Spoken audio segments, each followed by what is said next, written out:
First of all, we're not, I don't think. And I don't have the science to support this. I'm a science person. I love science. A lot of times I have the science to support it. This is not one I have the science to support. But I do not believe that we're actually hardwired for that. And the only reason I say that is if you look at kids, they are absolutely just full of joy. Now, something happens, they're sad, but then they go back to the joy. You look even at young babies. What do they need to be joyful? Their own toes, right? Watch a kid lie on its back and play with its own toes. And what you'll know is we're actually hardwired to joy. Watch the wonder, the excitement. You give the child a present. You're all excited to see its face when it gets into the box and pulls out whatever you've bought for them. But they don't even realize that there is necessarily something in the box. They're so excited by the wrapping paper and the bow and the box itself that you have to keep saying, open it, open it, open it. Like inside there's something, open it. So I think actually, but again, this is purely hypothesis, that we're actually hardwired for joy. What happens, I believe, is that we get trained. And now, interestingly, when you use the word wired, our brains are being formed not just in utero, but in childhood. I mean, they're even being formed right now, which we now know, but they're being really formed at a very, very rapid and powerful rate in childhood. And so that which we learn as children is literally how our wires get laid. So on that level, yes, we are wired for it, but I don't necessarily think we come into the world wired for it. I think we get trained to be wired for it. And I think that that comes from cultures. Cultures in which, what's emphasized to us is that the sheer enoughness of our lives, the goodness of our lives, that about which we should be happy, is going to come from outside, which we get from the time we're very young. You're going to get your happiness. I mean, go back to the toy example, right? The kid is happy with the box. We're the ones who teach it, no, it's the thing in the box. Then the child watches commercials, gets into the brain, I need this to be happy. I need to eat that type of breakfast cereal. I need to have this toy. We get older, we get a little more sophisticated. Now I need to have those clothes. I need to have this car. I need to look like this. I need to weigh that much. I need to go to these parties. Which is what our culture is telling us.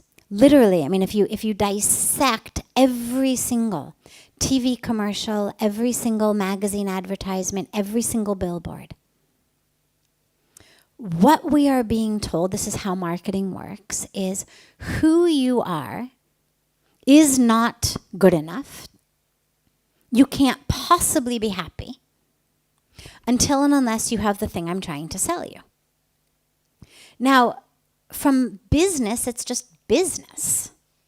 What's so insidious about it is that even though we may not fall into the particular marketing technique and actually buy those shoes or that handbag or that car, on an unconscious level, we do buy the message, which is that I need something to be better than I am now, to be happier than I am now. It is absolutely impossible to move through that world, to drive down the street seeing billboards, to read magazines, seeing ads these days, to even just check your email, without being inundated with messages that literally are, you are not good enough, you are not enough. Here's what you need to be happier, better, wholer, more worthy. And again, none of us has the pocketbooks to literally buy every single thing we see a billboard for. Most of us have enough common sense to realize, oh, that's just a commercial. But we really do buy the subtle messaging, which is something outside of me is what I need to be happy. And the reason that I mention that is, if that is the case, and even if I'm much deeper than thinking it's going to be a pair of shoes or a handbag, it's going to be my job, it's going to be my spouse, it's going to be my children, it's going to be my home. I'm dependent upon these things for my sense of self, which means, yeah, you better be afraid that something's going to happen to them. Yeah, how could you sit and enjoy the beautiful home you've got without a fear that there's going to be an earthquake, that it's going to burn down? If you've bought into the messaging that this house is an inextricable part of your happiness. It was an inextricable part of your grounding, your centering, your anchoring. I wanted it for so long. Oh my God, I finally got it. It's my dream house. And it's a lot harder when you think about loved ones. Because so much of who we are is so deeply connected with them. And that's where the fear comes in. And the self-sabotage goes again along with this. How can I possibly be good enough, worthy enough of my own happiness? I mean, forget being worthy of something even outside there. First, I've got to be worthy of my own happiness. How can I be worthy of my own happiness? There's so much I don't yet have. There's so many things I haven't yet bought, so many of these vacations I haven't yet gone on, so many of these courses I haven't yet done.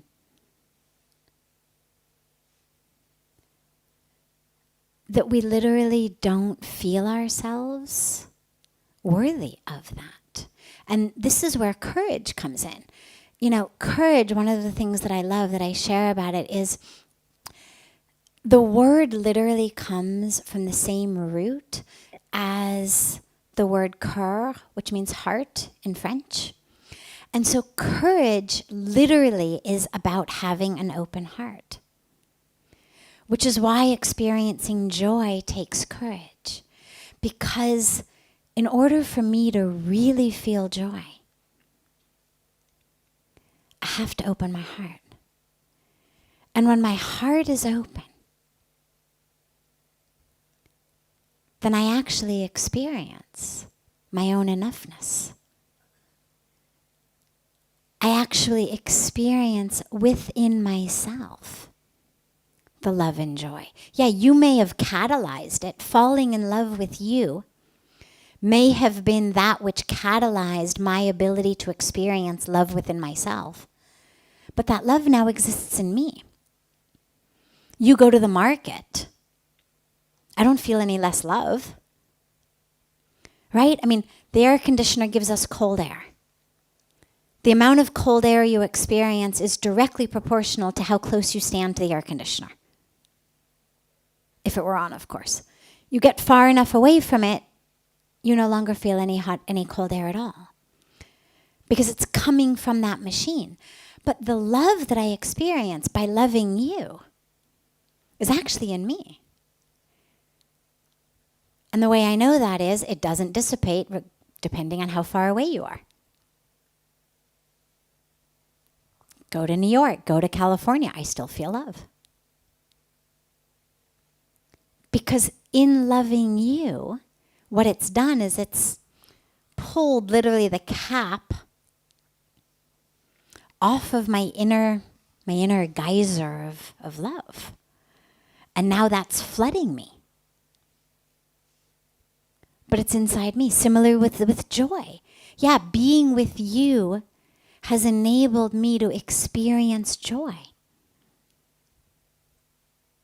But again, the way that I know it's within me is you go to the market but I think of you, I still feel joy. All it requires is me to think about you,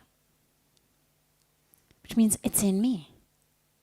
So when I open my heart to really experience real joy, not the joy of something that comes in a box, not the joy of a handbag or shoes or, anything like that, but to experience real joy, my heart must be open. And that's where courage comes in. Because when my heart is open, I realize it's within me. And that I already am enough. That I already have within me the source of joy. The source of love, the source of peace. And so what I would say to you lastly in terms of the self-sabotaging, this is something so many of us do. So many of us do. And simply being aware of it is actually a huge part of it. Because it feeds on our unconscious.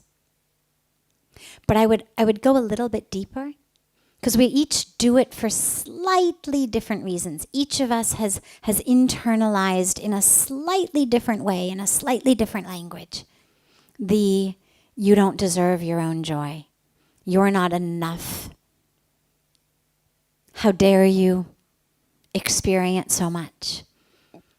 For some of us, it was a very specific teaching by a parent, by a loved one. For some of us, it was just general osmosis that we picked up in the culture.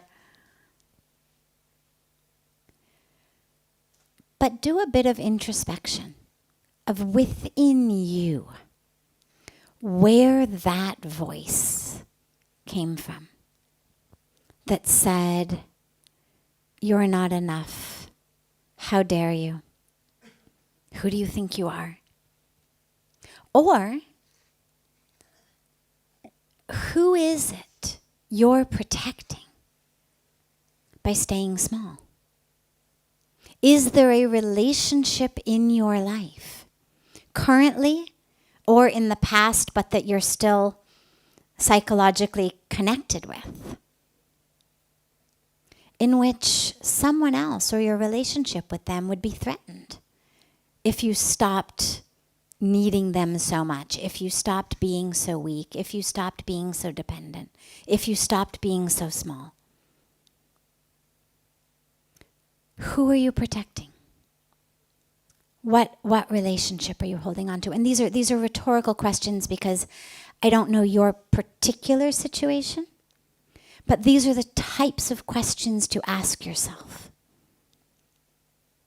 And you may be one who picked it up by osmosis. But you may not. And there may be a very, very literal voice in your head of someone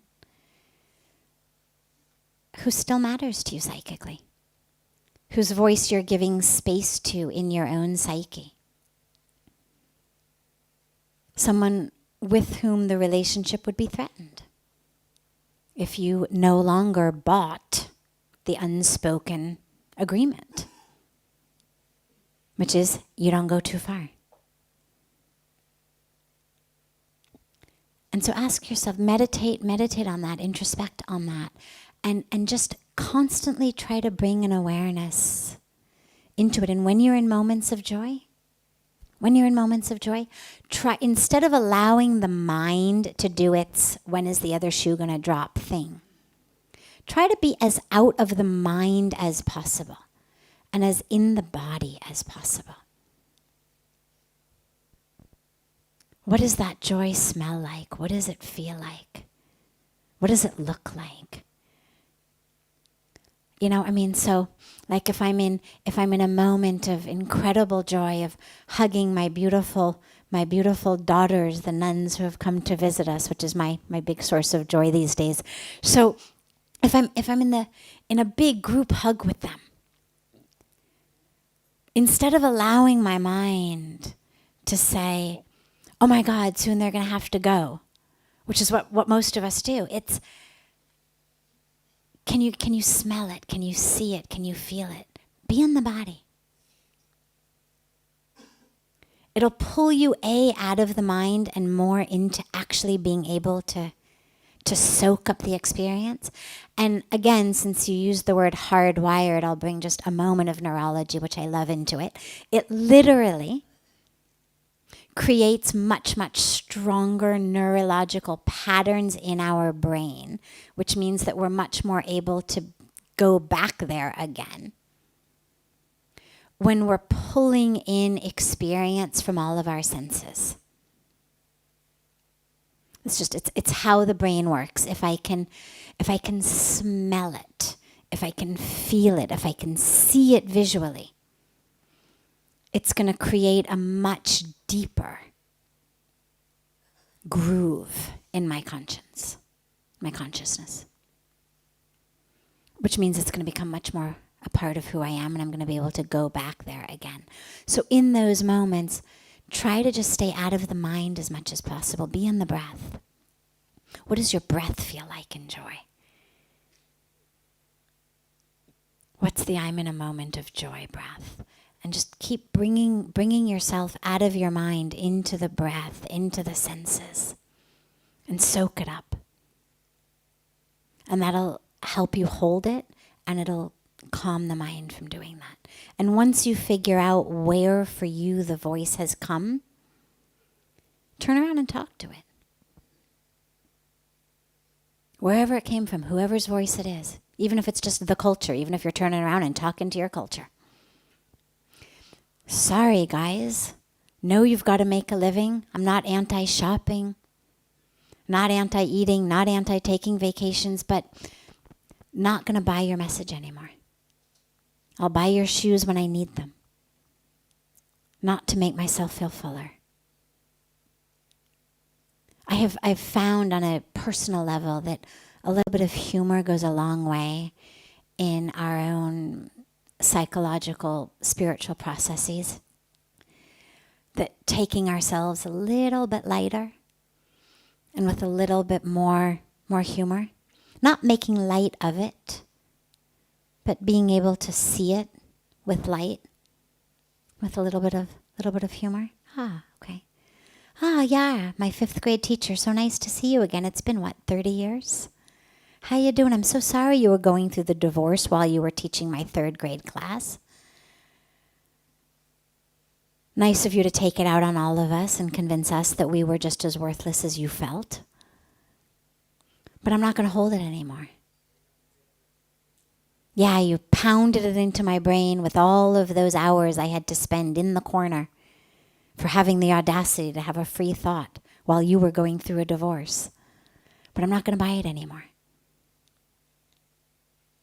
You know, whoever the voices is, wherever it's come from, mom, dad, whatever, have a conversation with it when it comes in.